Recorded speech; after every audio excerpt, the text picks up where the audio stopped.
I was sitting on a Ferris wheel with my friend Katrina on the docks in Galway Bay, and the Ferris wheel had completely stopped. We just asked the guys who were running the fairground if we could sit down for a minute because we were tired.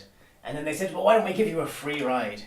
And they kicked it in, and there we were, just the two of us on this beautiful thing. We were spinning around, and all of the humans down below were being smeared into a ring of smiling faces and eyes, and the light on the water was being smeared into a ring. And as we were flying around, and as we were kicking out our arms and our legs and pretending we were birds, and Katrina turned to me and said, sometimes I feel like my life has no meaning. And it was so typical of her that I burst out laughing. With absolute love, I laughed. And I held her hand and I said, just pretend you're a bird with me.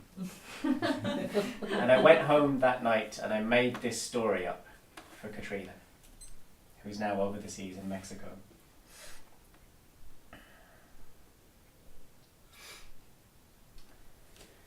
In a place quite close to here, there was an old man.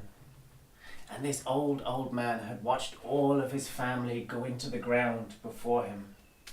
3 kids, a wife. And this old man ran a farm all by himself, and every day he went out and he broke his back against the hard, stony ground trying to yank some kind of a living out of it.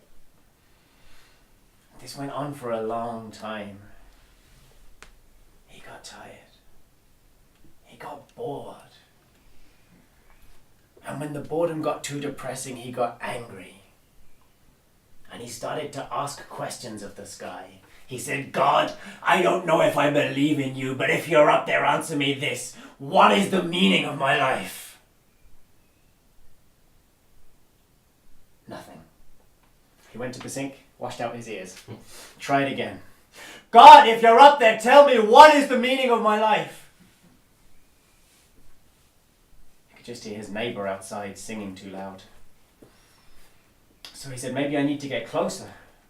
Maybe I need to get closer to the ear of God if he is up there. I'm going to walk up the hill outside the house. So the next morning he put on his heavy coat and he drank a cup of tea looking up at that hill. And he set out down the path and he left his own land for the first time in 3 years. And he came to the foot of the hill and he started to climb, and he climbed and he climbed, and the sun was climbing at the same time, rising with him, giving him the light as he went. And he felt the way that the breath was burning in his lungs, that cold, clean air. He hadn't breathed this deep down in years. And the walk up was pushing the air deeper and deeper into him, reminding him of parts of himself he hadn't felt in all that time. But he got halfway and he couldn't go anymore. So he said, well, I guess this is close enough. And he walked out to the edge of the cliff. And he took in the biggest breath that he could, right down to here. And he said, God, I don't know if you exist, but answer me this. Why am I alive?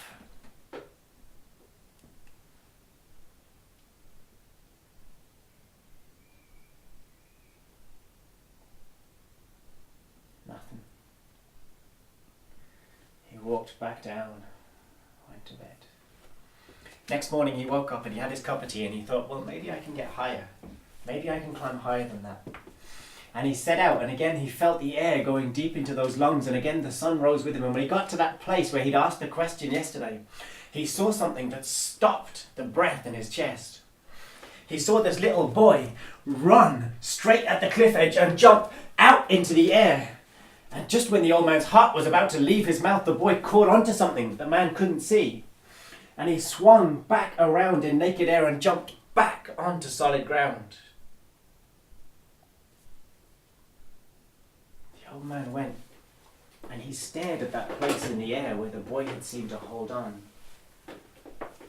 And there, like the light off a dragonfly's wing, like the sheen off a pearl that doesn't exist, was the shape of a question mark. His question. The next day he climbed the hill again and he saw a young woman and man lay their clothes and hang them over the hook of the question. And they went down together in the heather. The next day he climbed the hill again and he saw a bird, weary with its migration, rest on that question mark. He climbed the hill again and he saw this old couple hang their basket of berries on the question while they took in the sunset. For a year and a day, the old man climbed the hill, and every day he saw something new happen in that place in the air where his question still hung. And the day after that, he climbed up and there was nothing. He stood and he, lads, anyone? Someone gonna do something? Guys, this is... And then he realized, no, it's me. It's for me. And he went and he reached out one hand and took his question back with it.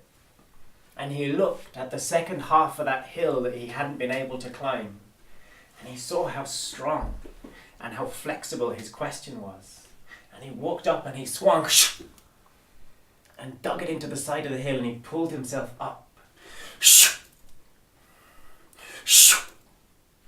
And as he climbed all the way up to the very top of the hill, he felt the way that his heart was hammering in his chest and the breath was being pushed all the way down into his guts, the bottom of his guts, for the first time in years. For the first time since his wife had passed. And he came to the very top of the hill. And he took in a deep breath. And closed his mouth again. He looked at the question in his hand. And he threw it to the wind. He just stood.